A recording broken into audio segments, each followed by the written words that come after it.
Rashtrawadi Congress party अल्पसंख्यक विभाग के प्रदेश उपाध्यक्ष व पूर्व उपनगर अध्यक्ष मोहम्मद नाजिम रिजवी ने कलमनुरी में निर्माणाधीन नए बस स्टैंड भवन के कार्य में गंभीर अनियमितताओं का आरोप लगाया है।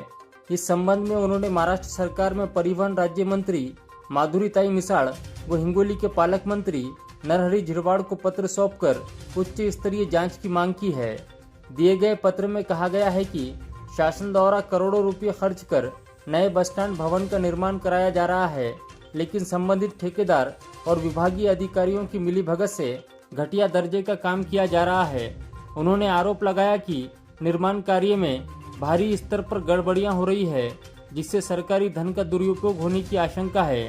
इस मामले को लेकर स्थानीय समाचार पत्रों में भी खबरें प्रकाशित हो चुकी है। इसके बावजूद संबंधित अधिकारियों के संरक्षण में कार्य जारी है।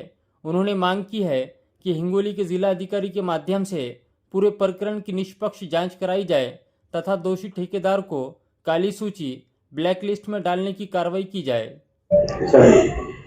कळमनुरी नवीन बस स्थानकाची इमारत शासनाच्या कोट्यवधी रुपये खर्च करून नवीन इमारत बांधण्याचे काम सुरू असून गुत्तेदार हे निकृष्ट दर्जाचे काम करीत आहे। त्यामध्ये अधिकाऱ्याचेही दुर्लक्ष होत असल्याचे दिसून येत आहे। हे सर्व प्रकार मी हिंगोली जिल्ह्याचे पालकमंत्री नरहरी झिरवाळ साहेब व परिवहन राज्यमंत्री मिसाळ मॅडम यांच्याकडे मी लेखी तक्रार दिलेली आहे। देऊन संबंधित गुत्तेदाराला काळ्या यादीमध्ये टाकण्यात यावे अशी मागणी केलेली आणि सदर काम हे चांगल्या दर्जाचे व्हावे यासाठी एक अधिकाऱ्याचे पथक नेमून चांगला व सुसज्ज काम करण्यात यावे अशी मी मागणी केलेली आहे। जर कारवाई झाली नाही तर यापुढे आम्ही वरिष्ठांकडे पुन्हा दाद मागणार आहे।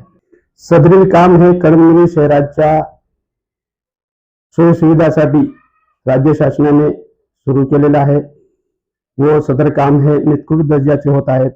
हे काम आम्ही कधी खपून घेणार नाही। चांगल्या दर्जाचे काम झालं पाहिजे व जनतेला सोयीसुविधा मिळाल्या पाहिजे व सुसज्ज इमारत चांगली इमारत झाली पाहिजे यासाठी आम्ही शासनाकडे पुन्हा पाठपुरावा करणार आहे।